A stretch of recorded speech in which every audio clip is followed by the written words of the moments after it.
waxaan maanta baran doonaa qaab dhismeedka Ransomeware-ka. Ransomeware-ku waa nooc ka mid ah malwares-ka kana mid ah kuwa khatarta badan. Sida uu shaqeeyayna waa inuu encrypt gareeyo xogta ku jirta computerkaaga kana dhiga mid aan isticmaali karayn. waxaana lagu rajeeyaa qofka inuu bixiyo madax-furasho si loo siiyo furaha ku decrypt gareyn karo xogtaasi. Okay, aynu bilowno haddaba samayntiisa. ugu horeyn xasuusno inaad isticmaasho virtual machine si aad ugu rangarayso malware-kan. sidoo kalena wax ka taqaano Python iyo sida loo adeegsado muujiisa ku adeegsan doono muuqaalkan. waxaan soo furaynaa Baycam si aan ugu qorno codeka kadibna waxaan faylkan usii gudbeynaa kalilinagas si aan halkaas ugu rangarayno. Okay, malware-kan ransomware-ka ah ee samayn doonaayi waxaa encrypt gareynayaa files oo ku jira directory-gan doorano. ila soco si aad u aragto sida uu shaqeynayo.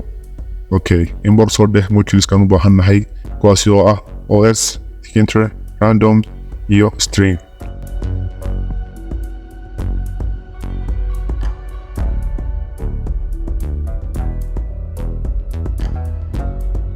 Define function waxaynu function ku adeegsan doonaa inuu magaca inoogu sameeyo faylka markaynu encrypt gareynayno.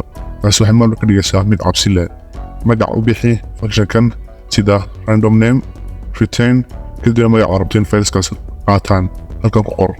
marka waxay sababay inaad ku qorto magac random ah oo qofka yar cabsi gelin kara.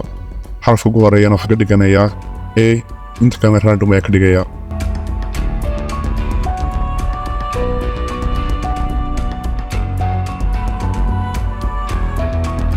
kadibna functionkii malware-ka inoo rangarayn lahaa aynu samayno.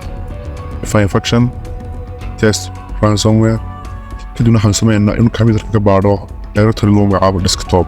halkan u fiirso computerkaasi nooc doona ha ahaado ama Windows ha ahaado ama Linux ama Mac OS waxuu koodkan raadinayaa directory ay ku qoran tahay desktop. kaasi ayuuna target gareynayaa oo encryption-ka gelinaya. koodkayna wuxuu noo samaynayaa inuu fileska la encrypt gareeyo extension-kooda ka dhigo .encryption waa tusaale uun.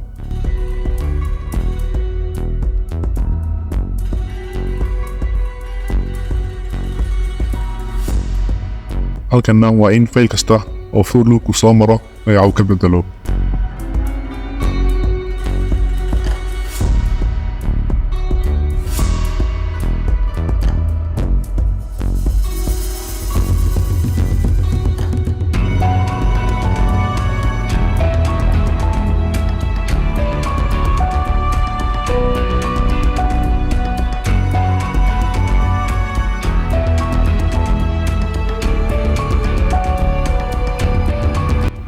Okay, waxaynu sidoo kale samayn doonaa inoo soo saaraya fariin ay qofka u sheegayno in la hackereeyay oo laga rabo madax-furasho. Okay, inta ugu badan hackers waxay adeegsadaan lacagaha cryptocurrency-ga. marka hal bitcoin aynu ku qoraynaa ama $10,000 iskuma dhigmaan ee waa tusaale uun.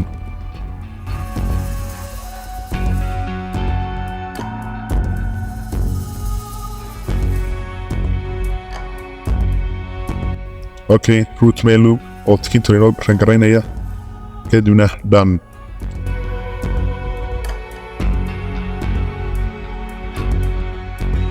aynu gudbino kalilinagas intaynaan rangarayn aynu samayno files tusaaleyaad ah maadaama desktop-kan aysan ku jirin files badan. 3 document aynu samaynaa si aynu aragno in magaca laga bedelo iyo kale.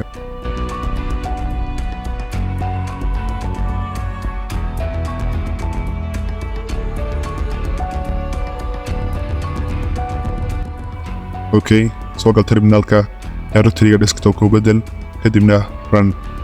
Okay, waa kan noo saaray message-kii. aynu eegna haddaba in fileska magaca laga bedelay. soo gal desktop-kii halkan ka aragto magacii waa laga bedelay fileska inkastoo magaca hore laga masixin haddana magac random ah ayaa xagga dambe laga daray. intaas ayuu ku eegyahay ransomware-kan samaynay.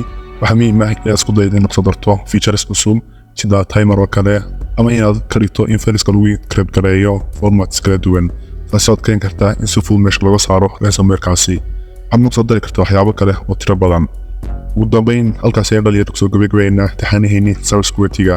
waxaan rajeynaya in idiin soo gudbinay cashiro ay daafacaya kuwaasi oo ugu talagalnay inay ka dhisaan basics-ka iyo asaasiyaadka cybersecurity-ga si ay ku fududaato inaad la qabsan kartaan oo fahmi kartaan cashirada iyo courses-ka aadka u tirada badan leh ee aad ka heli kartaan online-ka.